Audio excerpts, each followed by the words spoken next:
Everybody, welcome back to Starkey Farmstead. So my name is Samantha, and I think we need to have this little talk while I'm taking my after dinner walk here in Seattle, Washington.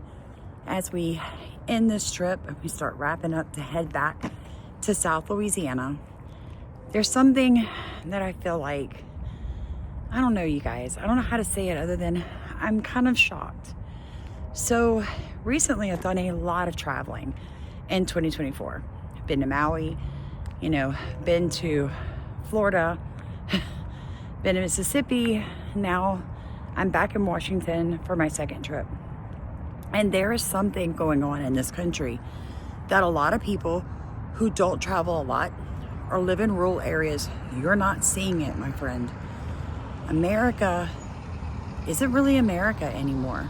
So every large city that I have been in 2024 was foreigners. So we get off the plane in Seattle.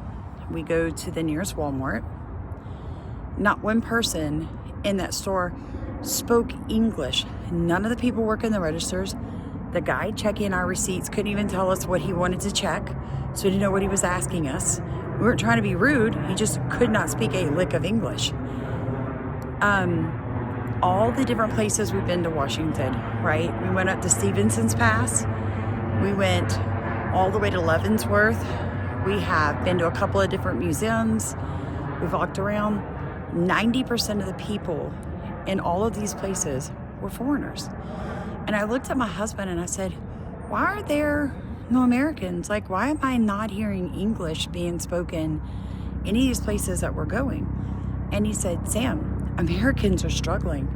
They're struggling to pay their bills right now. They're struggling to get taxes done. We just came out of the Christmas season. He goes, Americans don't have the money to do all of this. It really hit me what he said, and it kind of broke my heart.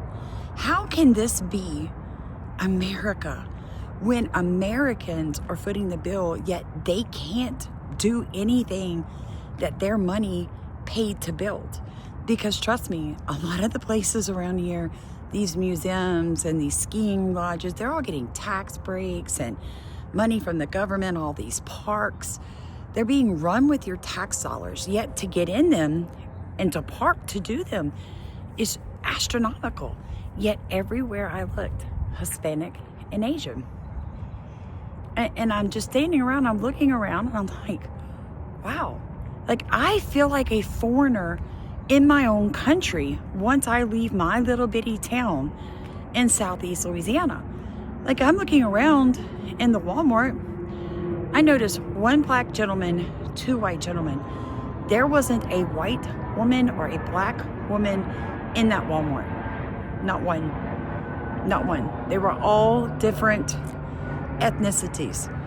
And they're shopping and everybody's got these cards and nobody's paying with cash. And I'm like, so this is where we've gotten in this country. We have a bigger problem than we realize. And we had all better start praying very hard that when Trump comes in, you guys, that he does exactly what he says he would do. That if they are not here for a legitimate reason, and let me tell you guys something, coming here and getting on public assistance is not a legitimate reason to come to this country. Because what I've seen in Seattle is that most of the places we went looked like third world country spots. It took us until we got up in the mountains where people were skiing and you had, I guess you could just say it bluntly, people had more money there.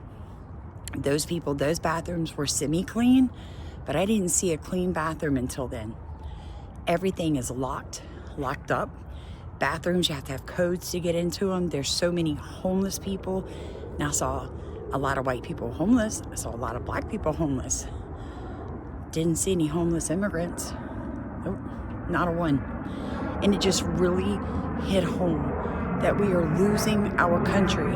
And I do a lot of reading. I watch a lot of TV because I like to educate myself, and I follow several people from Australia and the United Kingdom and Germany, and they're all saying, you guys had better wake up.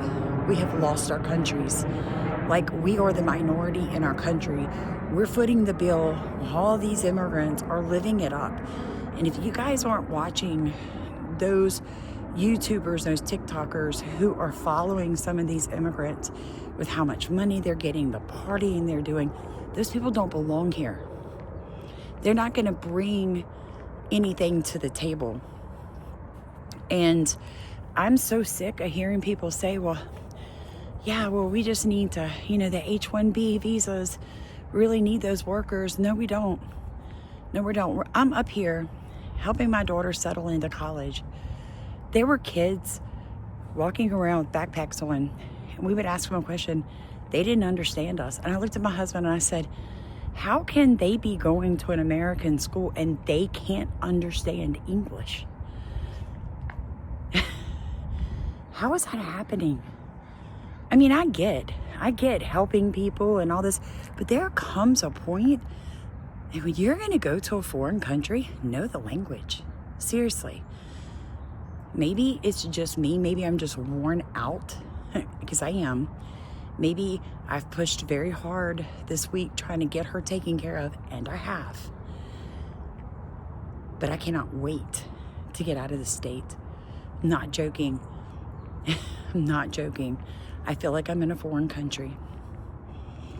And it shouldn't feel like that in America. I'm not saying that we shouldn't have people here visiting.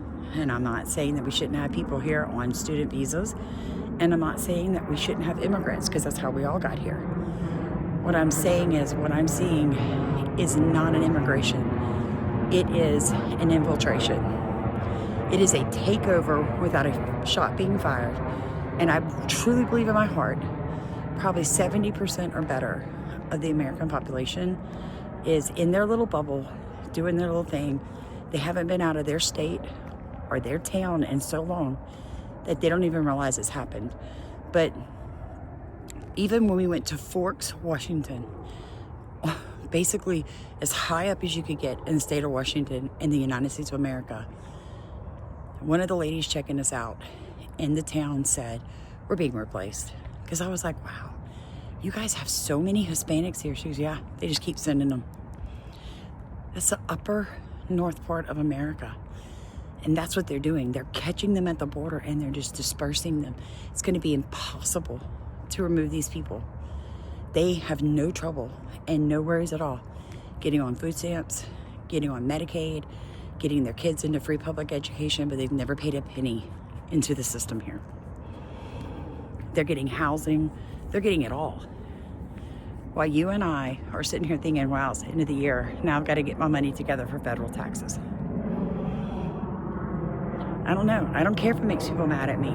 This is what I'm seeing. And I've traveled a lot this year, you guys. It was like this in Tampa. It was like this in Miami. Nobody that checked me out at any of the restaurants could speak English. Same here. You're trying to order food. It doesn't matter if it's McDonald's. Nobody can speak English. And I'm like, wow, I've been to 3 major cities in the past 6 months. And this is what I've experienced in each one of those, in totally different segments of the country. It was like this in New Orleans. I'm just telling you guys, we're in trouble. We're in real trouble, and I think Americans need to wake up, you guys. I love this country, but our children are having to pay ridiculous prices to go to college and get these educations. Will they even be jobs for our kids? I have children that are 24, 25, and 27, 19. They're not even considered dating anybody.